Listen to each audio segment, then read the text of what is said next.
Welcome. Another edition of the Litigation Psychology Podcast brought to you by Courtroom Sciences. Dr. Bill Kanasky here.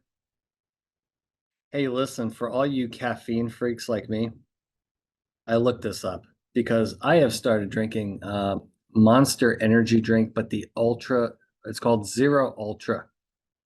Okay, so there's no sugar. Okay, I think the whole thing's only 10 calories, right? You see this stuff. It gets a bad rap because the stuff with the sugar is crazy, right? You buy the Monster with the sugar. I think that's what Dr. Steve Wood drinks, the Monster with the sugar. I'm trying to get him off of that stuff. Mountain Dew as well. He's very, very bad with that. But the Monster Zero Ultra has no sugar, and per serving has 140 milligrams of caffeine. Now that is roughly a cup and a half of black coffee. Okay. Then I looked up how much caffeine was in a Starbucks large venti. I hate saying that word. I hate going. Number one, I hate going to Starbucks. Number two, when I have to use their ridiculous terms, grande, venti. No, I want a large. Just give me the biggest cup you have. Fill it with black coffee, please. That's a venti, sir. Okay, whatever.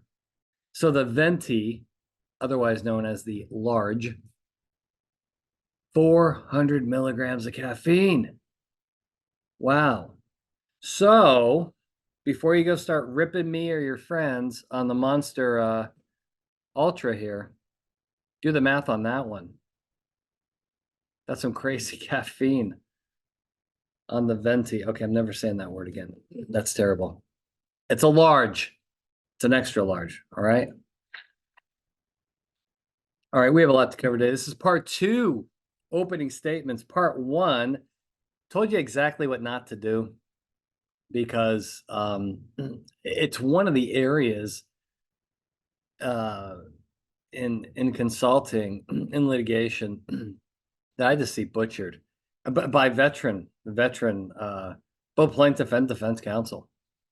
And we talked about last time what not to do. So what should you do? Let's cover a couple principles here. Then we're going to get into some neuroscience. This is really important because all this is scientifically based. And remember, your brain is your worst enemy. There's what you think you should do versus what you should do. Very, very different. And a lot of times your brain will play tricks on you. So a couple kind of principles here. We'll start very basic. Number one is speed and your pace of delivery. Okay. Do not be Speedy Gonzalez. Slow down. All right. These jurors, usually they're trying to take notes. Attorneys go way too fast in opening statement. Okay. Great quote. I forget who said this, but you can look it up. I looked it up. The most beautiful part of the music is the space between the notes, right? That's really, really important here. So respect and understand that jurors, they're hearing this stuff for the first time. We have that, what we call cognitive lag. Okay, their processing speed is slower because they're new to all this. And remember, these jurors, they're trying to take notes. They cannot raise their hand and be like, hey, can you repeat the last three things you said? Okay, you got one shot at this. So remember, take your time. But I think a lot of attorneys get pumped up, right? They get pumped up, they get going, they get in the zone. You just go too fast and the jury cannot keep up with you. Now, another core principle here is eye contact. Okay. If you're reading your entire opening from a pad or a laptop or an iPad, not good. Spread the love, make eye contact with the whole group.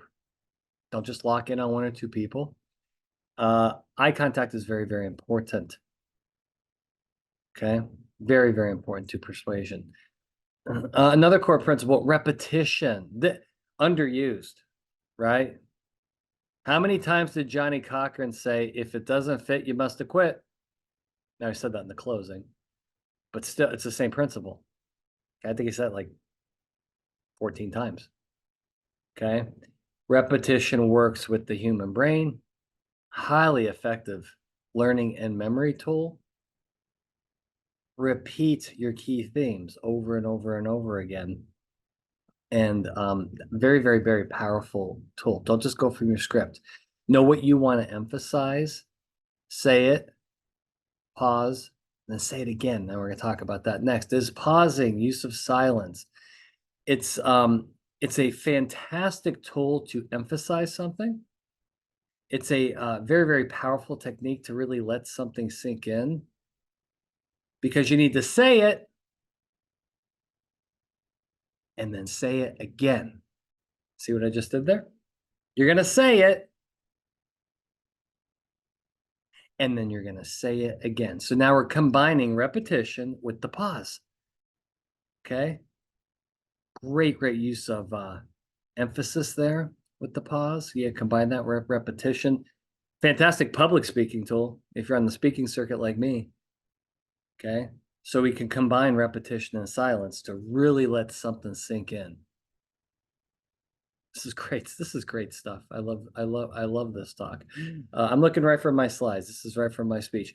Another core principle is movement. Now, a judge may make you give your opening from a podium. If you're stuck at the podium, fine. If you're not, get away from that damn podium. Move around. Movement demands attention. I'll repeat that. See, we're going to use repetition and silence. I'm going to do it with you. Let me repeat that. Movement demands attention. And what do you want? What are you craving, counsel? Juror attention. Okay. Very, very important. Move around. Volume. Volume demands respect. Okay. Can't go up there with the weak sauce. Okay. Can't be meek. Can't be mousy. Got to have a good volume to your voice. Not overwhelming. But if your adversary goes up there and they speak loud and clear and confident, you don't, that's a major problem. So there's a very high correlation with volume and confidence. Okay. Also, again, another great thing to combine with repetition and emphasis is changing the volume. Just like back to our first example, because you're going to say it like this. And then you're going to pause. And then when you repeat it, you're going to go, and now I'm saying it like this. With a little change of tone, change in volume. Okay. Now we're multiplying these factors to increase your attention and, most importantly, emphasis. We want this stuff to stick. So you got to use all these tools. You got to combine these tools. Okay. Another kind of core principle is tell them what you want. Tell them, you want a defense verdict, ask for a defense verdict. Okay. If you know you're going to get dinged on apportionment in some way, shape, or form, tell them you don't think it should be much. Address it. You think the damages should be 0? Tell them. You want to counter anchor with, tell them. Okay. Tell them what you want. You want these jurors to hold the plaintiffs to their burden of proof? Tell them. Tell them exactly what you want. All right. Those are kind of some general principles. You can combine all those together. All right. Those take practice too. Those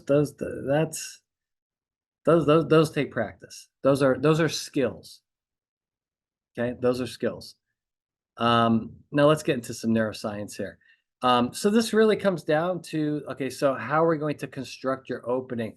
It all comes down to the juror brain, understanding juror cognition and information processing. And the core principles here are the primacy and recency effects. And what primacy really is, it's more of a saliency effect. It's the human brain, right? In any presentation, the human brain's got to automatically value early information over later information. So if you're going to tell a jury 10 things, the first 3 things, their brains are going to there's no cognition here. It's automatic.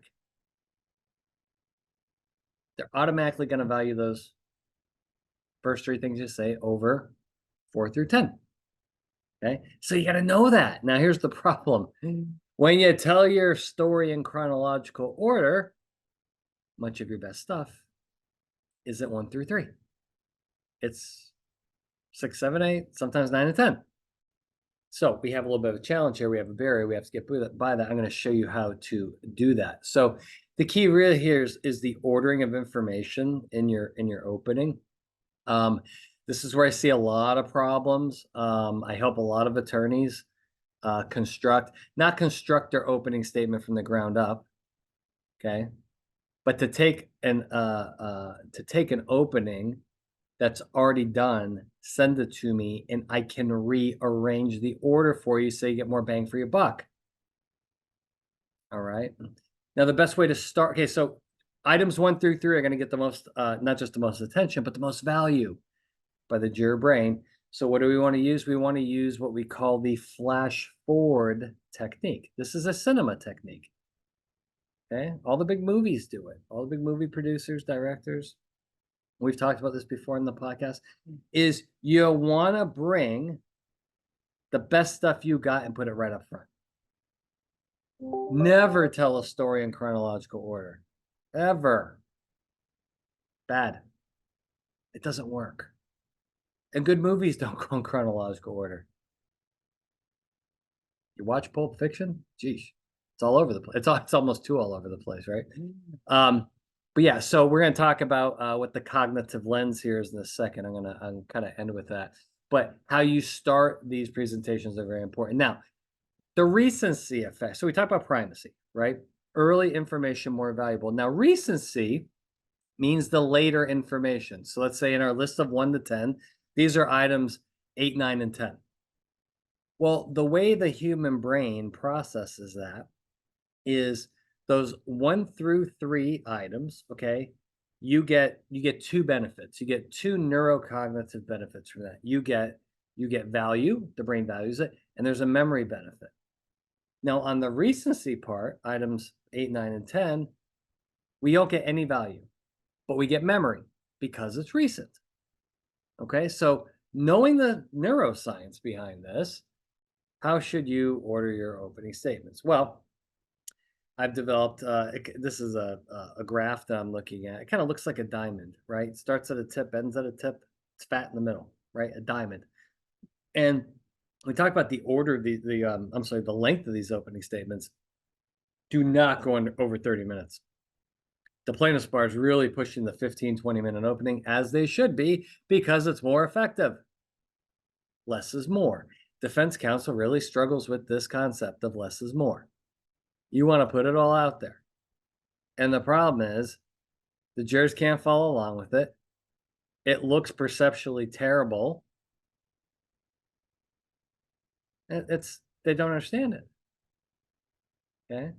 Plaintiff counsel comes out, crisp, clean story, understandable. You come out with your hour and 10-minute opening statement, not effective. Okay.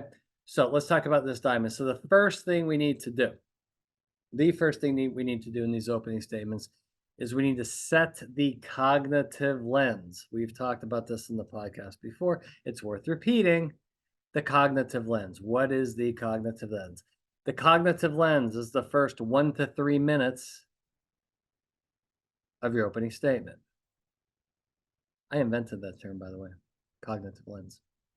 Because that's what it is. It's a lens, right? It's the lens you want them to see this case through. And what the cognitive lens does is you want to define the who, what, where, when, why, and how immediately. And tell the jury what's really going on in this case. Immediately. Remember, don't introduce yourself. Don't say you're so happy to be representing company XYZ. Oh, forget it. You jump right in. You don't say good morning. None of it. You stand up, you walk up to the jury box, and you say, ladies and gentlemen, this case is about A, it's about B, and it's about C. In fact, I'm going to tell you what exactly happened. But bump, bump, bump, bump. You got 1 to 3 minutes, and you're going to completely reset the playing field. Everybody's going to be on the edge of their seat, just like the movie. That's what the movie people do, right? That's why they write those movies the way they do. And you're going on the attack rather than defending. It's the core principle here. You go on the attack. Now, what are you going to attack? Well, depends on your case. You could be attacking the plaintiff. In some of these cases, it's totally appropriate to attack the plaintiff. Blame them. Other cases, that is not going to work. You may want to attack alternative causation. You may want to attack an empty chair defendant. You may want to attack a co-defendant if you need to, but you got to attack something. You have got to give these jurors something else to blame in the first 1 to 3 minutes. Okay? Absolutely critical. And what this is going to do is it's going to reset the playing field so that everything you say after that, that's the lens. They're going to see it through that lens. Now, many struggle with this. Many struggle with this because remember, your brain, your brain is the worst enemy here. Your brain's wired to defend. Brain's wired to defend. It doesn't want to attack. It wants to defend. And so there's this pretty strong instinct to come out and to say, hey, we didn't do it. We're a good company. We hire and train our people well. This is not our fault. It's the worst possible thing you can do. Why? You're drawing attention to yourself, otherwise known as the availability bias. So let's talk about that. So if you look at the overall opening, okay, whatever is talked about the most, the jurors are going to pay the most attention to. It's going to have the most memory. They're going to focus on it the most. Okay. Well, if you're the defendant, talking about yourself is not a good thing. You have to talk about focus on one of these other factors. Okay. It's amazing. So you'll see this in the major news networks, right? You turn over to one network and availability bias on immigration issues, right? And then you turn to a different network, you won't hear one word about immigration. You're only going to hear about the economy. Why? It's planned. It's planned, folks. It's called persuasion. It's the science behind this. It's the availability bias. If you talk about something a lot, jurors are going to give that the most attention. They're going to memorize it better, and it's going to be of more value. So the last thing you want to do is talk about yourself a lot. So let's go back to our diamond. So after that cognitive lens is placed, you want to hop into your liability story. Okay. Tell them what happened with if you're the defense attorney, your defense themes. Okay. And you got about 15 minutes here. Do not get into the weeds. Remember, you got witnesses to get into the weeds. You attorneys love to get into the weeds because it makes you feel better. It does nothing for the jurors. They can't handle the weeds in opening statement. Okay, stay in the clouds. Stay in the clouds. The more you get in the weeds, the more complicated it gets, the more the jurors get confused. Tell them the liability story. Tell them who is to blame. You got to give them something or someone else to blame over and over and over and over and over. Okay. Now, after that, so let's see, 2 to 3 minutes for the cognitive lens, 1 to 3 minutes, maybe 10 to 15 minutes on liability. Remember, you have to stay within 30 minutes. In fact, if you get closer to 20, it's even better. It's more memory retention. Then you're going to get into your damages. Okay. Let's call it here 7 minutes, 5 to 7 minutes. We have to talk damages. Don't ignore damages. And how do you deal with damages? Well, I'm a big believer in mirroring of damages.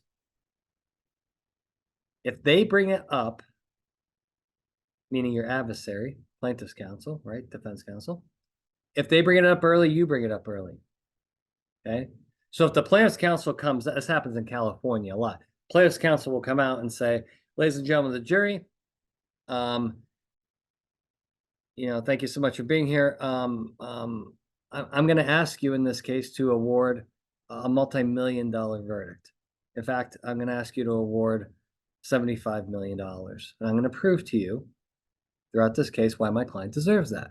If that's their first sentence, you defense counsel, in your first sentence better come out firing to knock that down. You mirror what they do.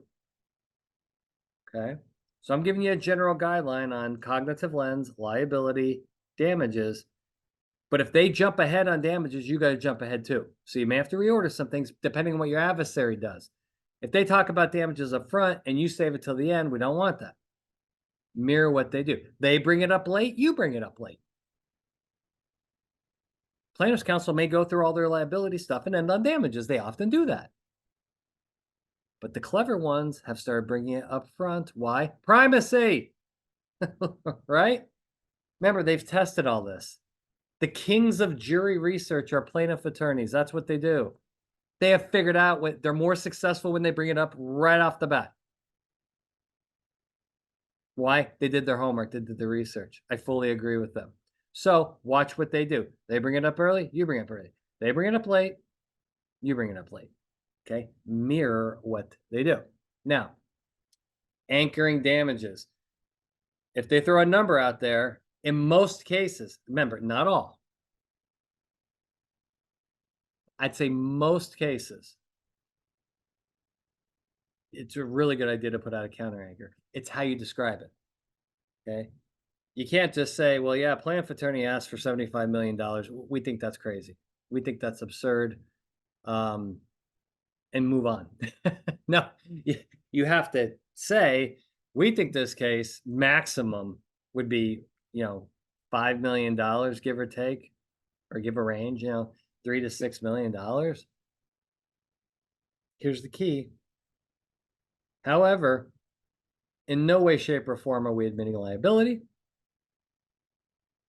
Now, the real trick is to bring this up during jury selection, because you got to hammer this home. I have a job to do as defense counsel, and I have to give you a different figure because I don't think $75 million is fair or reasonable, which, by the way, is what the jury instruction is going to instruct you to do.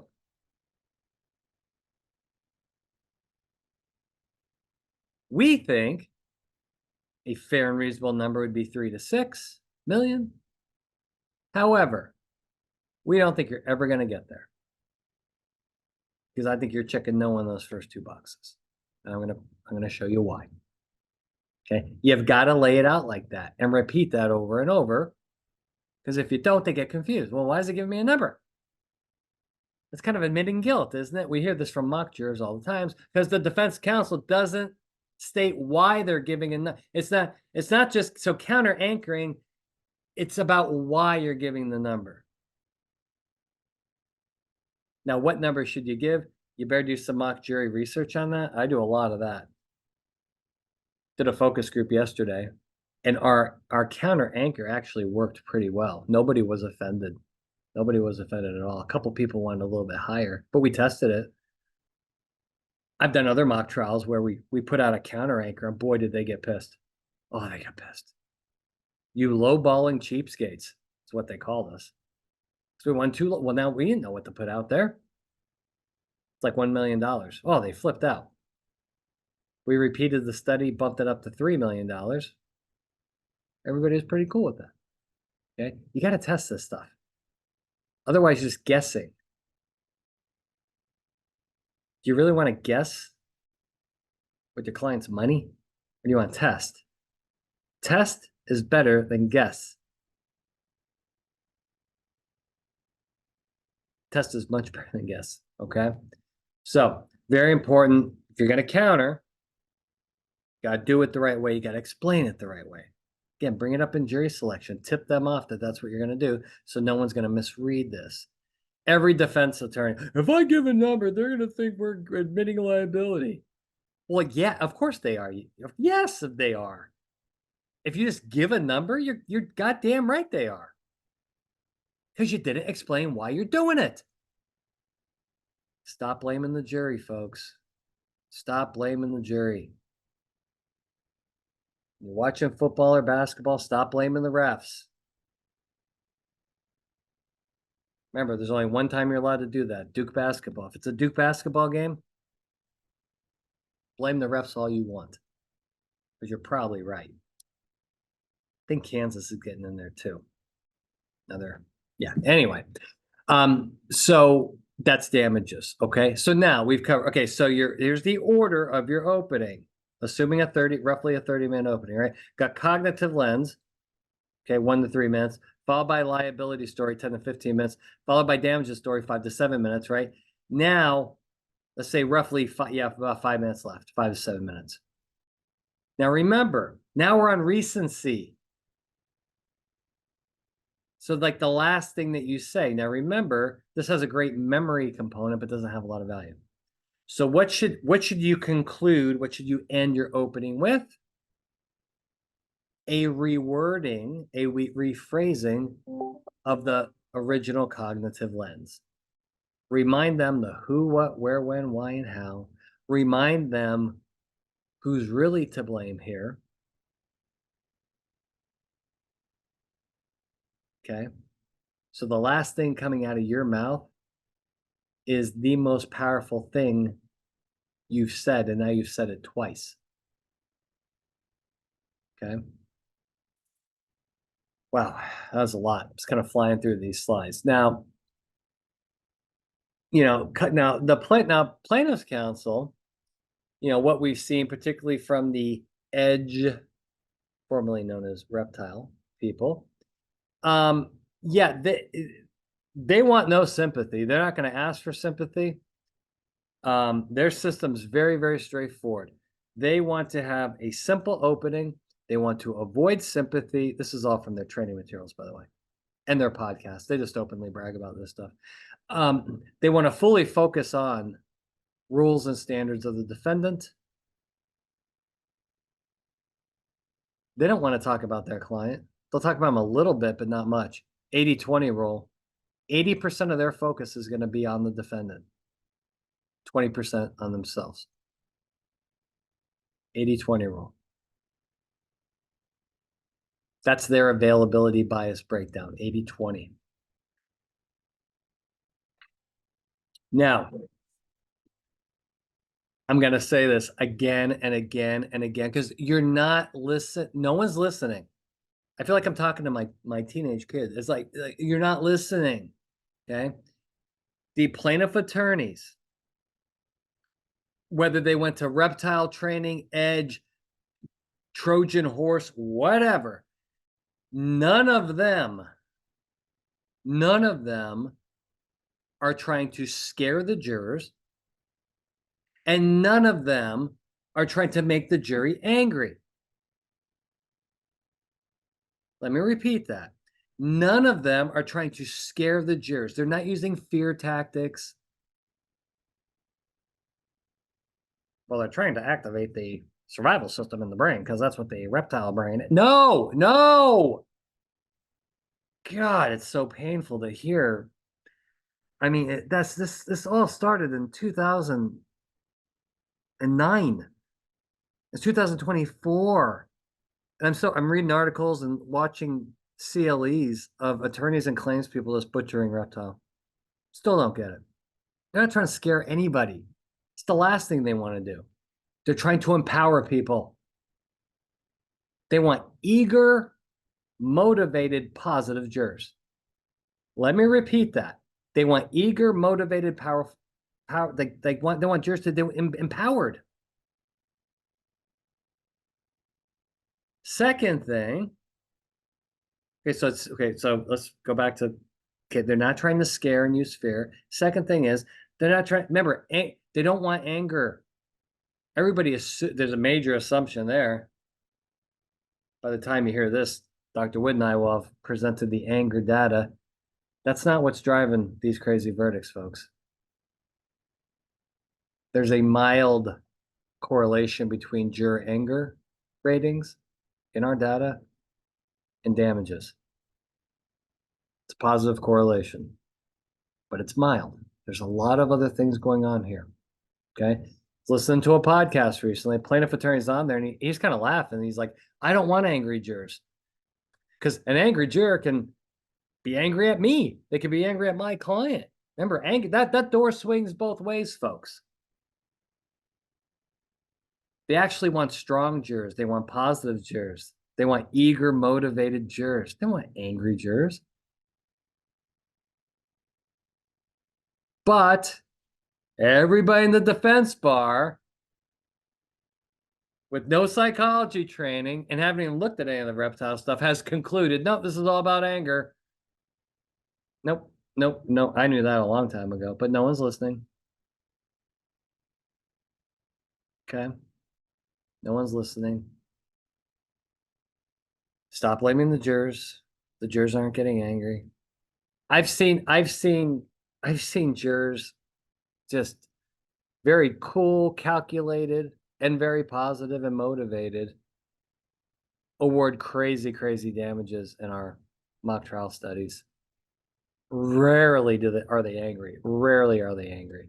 They may get a little annoyed by something here or there, but there's no, torches and pitchforks going on in deliberations. But that's what everybody's telling you. It's not true. And I see y'all posting it on LinkedIn, and I see you writing it in papers and articles. There's no citations to your comments, are there? No, there's never one, ever. Well, now you have one from Courtroom Sciences, because Dr. Wood and I have that paper determining where to publish that, how to publish that. It's really important. I want to be really careful with that. So, is anger related to juror damages? Of course it is. What's the strength of the correlation? It's mild. It's there, but it's not a strong correlation by any stretch of the imagination. The moment you understand that, okay, you're going to figure out there's a lot of other things going on here. Okay. And hopefully you'll see litigation differently, see the world differently. Okay. Is there anything I want to go over? I think that's about it. So remember, when we're constructing these opening statements, okay, there's some tools that you have as far as the repetition, the silence, the movement. Those are core tools of persuasion. Okay. They're really public speaking tools. They work. They're highly effective. They take practice. And when you're ordering the information, never tell your story chronologically. Ever. It doesn't work. It's boring. Jurors are going to check out. Flash forward. Bring your best stuff. Bring it up front. Tell them exactly what the case is about in that first 1 to 3 minutes. Set that cognitive lens. Within the cognitive lens, blame, blame, blame. Do not talk about yourself. Do not go on the defensive. Attack, attack, attack.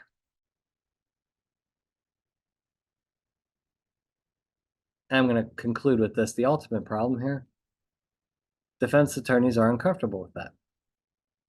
They're defense attorneys. They think they're supposed to defend. Well, if you do that, perceptually, looking at the science of jury decision, it doesn't look good. It doesn't work. Okay. You remember what John Madden, the famous rest in peace John Madden, the Madden video games still going to be off and running forever. But John Madden, Super Bowl coach for the Oakland Raiders back in the day, and then 30-year commentator with Pat Summerall.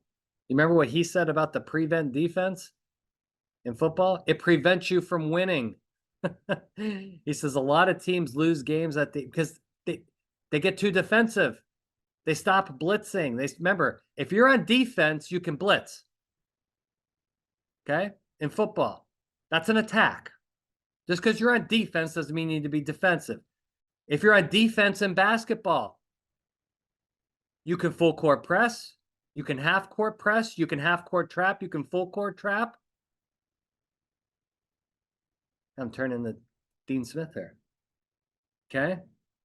You can be very aggressive as the defense and not being defensive, but you can attack. Okay. You got to get comfortable with that. You got to practice this stuff. And listen, if you have a trial coming up and you've kind of outlined your opening statement, call me. Call me. I do that stuff really quick. Really, really quick. Could look at it, reorder some things, because typically you're getting your order wrong, and then you're kind of shooting yourself in the foot and you don't even know it. And here's the worst part about this is when you're delivering an ineffective opening statement, you think it's great. Or you've read it to your spouse, or you've read it to some friends, and they think it's great. The problem is they're not yours. And they're biased because they're your friends or your family members. All right? Hey, use science. Okay? It's on your side. Okay? That's our philosophy here at Courtroom Sciences. You like that? All right. All right, this was fun. Hey, write better opening statements. I wrote a paper on this. Email me, call me. I'll send you the paper. It outlines everything I just talked about and the last podcast too. But you guys can be much, much better with your openings by using science in your favor. Okay. And knowing kind of where your weaknesses are and where where you're ordering that information the wrong way. All right. Hey, thanks everybody. 2004 is rocking and rolling. Kicking ass, taking names. Another edition, complete litigation psychology podcast. We will see you next time. Bye.